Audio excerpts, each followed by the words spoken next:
matter. The union of man-ego and woman-soul within a human being leads back to immortality. In the future, the higher self will be a human being on Earth. Christianity and the Templar Order. Each time it was written down, the true revelation of the divine was falsified, because every testament always represents an interpretation of that not experienced. This is how the world religions originated, with all their different sects, which strictly followed dead words to the letter and were misled from generation to generation further away from the truth. After Christ's death, his words were wrongly interpreted also, and in parts purposely falsified. During the first century, great disappointment was felt within the first original Christian congregations when part of the scriptures were falsely interpreted by the secret Hebrew brotherhoods, who stood on the side of the Romans.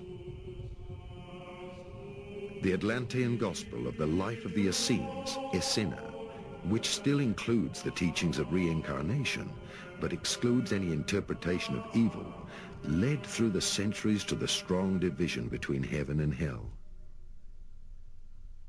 Peter, in his last days, recognized what had happened and asked to be hanged by his feet, symbolizing the world's confused situation. Back then, all his followers were only comforted by the knowledge that one day in the future, just before the return, they would be reborn in order to inherit the world. For a long time, Christianity and the secret lodges of the Brotherhood had entered the European royal courts, where various knightly brotherhoods went to look for their roots in the Holy Land. Crusaders from all the European countries started on their journey to the Holy Land. Some of these knights had not been initiated by the Freemason Brotherhood, who had already at the time total control over the Vatican. They were searching for the truth because they disagreed with the activities of the head of the church. Especially during the 11th century, German and Baltic crusaders traveled to Syria, where an old master called the Elder of the Days told them the whole truth about the Atlantean brother war of the priesthood castes. The Babylonian stone plates revealed to them the destruction of the Aramaic Brotherhood by the Hebrew Brotherhoods, and the whole truth about the falsification of the gospel of the Essenes and Christ's message. This led to an immediate split from Christianity, and a new order of Templars was founded. After their return, the Templars used their newfound knowledge of Atlantis and built the Grail castles throughout all European countries. They introduced the money system and enjoyed a high reputation. Later, they were persecuted by the church. The old lodges followed, and the Inquisition began. Some of the knights came to Vienna, Heilig and Kreuz, where they established several monasteries and castles on sacred geomantic energy sites, where they kept part of the knowledge and scriptures. For centuries, part of the Templars' knowledge was hidden in and around Vienna. After the Inquisition, the old brotherhoods again seized power in a new disguise. Part of the Freemasons and of the Illuminati were directly evolved from this Templar Brotherhood. At the turn of the century, there was a monk in Vienna, a member of the Templar Order, who did not quite fit into the picture of the Brotherhood. He left the Brotherhood and the monastery near Vienna, and took the name of Lance von Liebenfels. Previously, Lance von Liebenfels had been a spiritual member of the Order of the Holy Cross, and had written a work on a knight statue which stands on a monkey.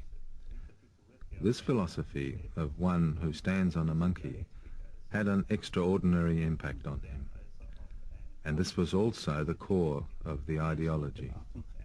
He believed that this knight who stands on top is a Templar, and that the Templars, the noble or heroic knights, were supposed to be in opposition to the ordinary humanity, which is represented by the monkey and which has to be crushed.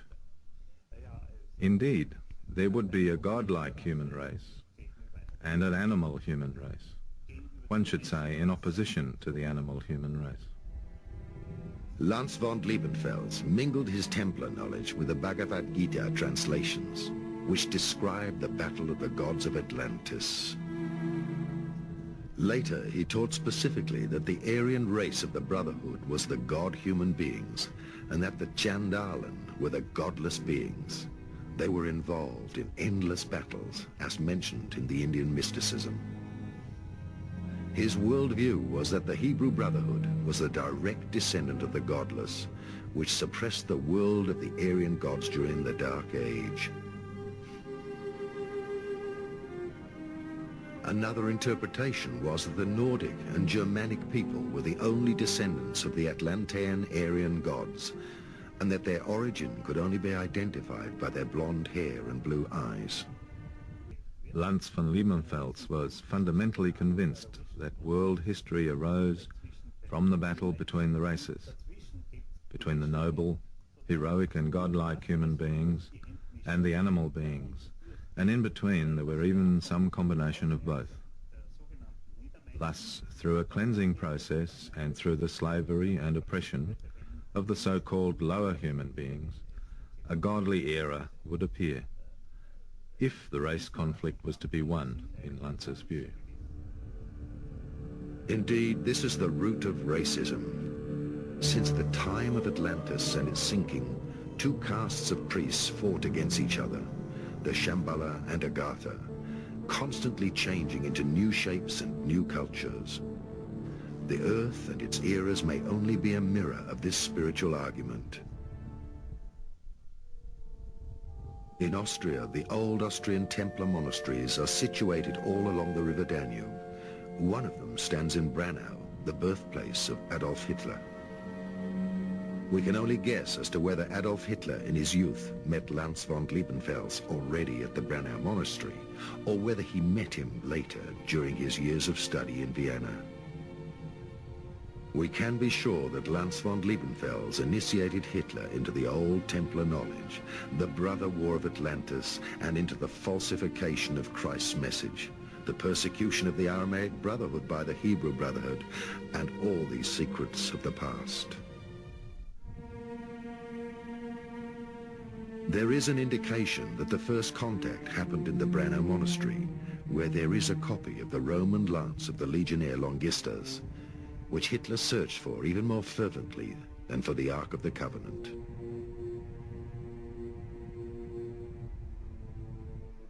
The lance of Longistus was supposed to hold magical powers, as it had been thrust into Christ's heart. The secret Atlantean teaching tells us that when the extraterrestrial gods fell in love with the still reincarnating human animal women, there was a war between the gods. The dissidents, the fallen angels, were banished to become humans. The last remains of the fallen gods from Atlantis were the kings of the Indo-Aryan castes and priesthoods. These Aryan priesthoods were dispersed by the incoming black races of the subcontinents, and the era of the gods came to an end. For thousands of years, the god-humans from the stars were incarnating into humans, while the Indian scholars were still fighting over which of the descendants of the Aryan gods belonged to the animal-human race.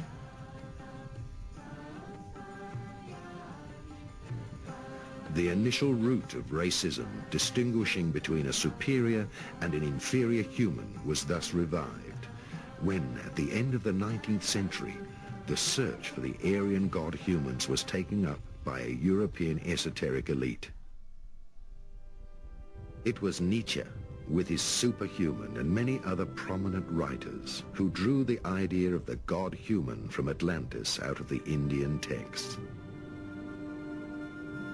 It was a few decades later that the secret esoteric teachings, mixed with the lost times of the Crusaders and the lost ideals of chivalry from the Germanic god legends, would influence a young man in Vienna.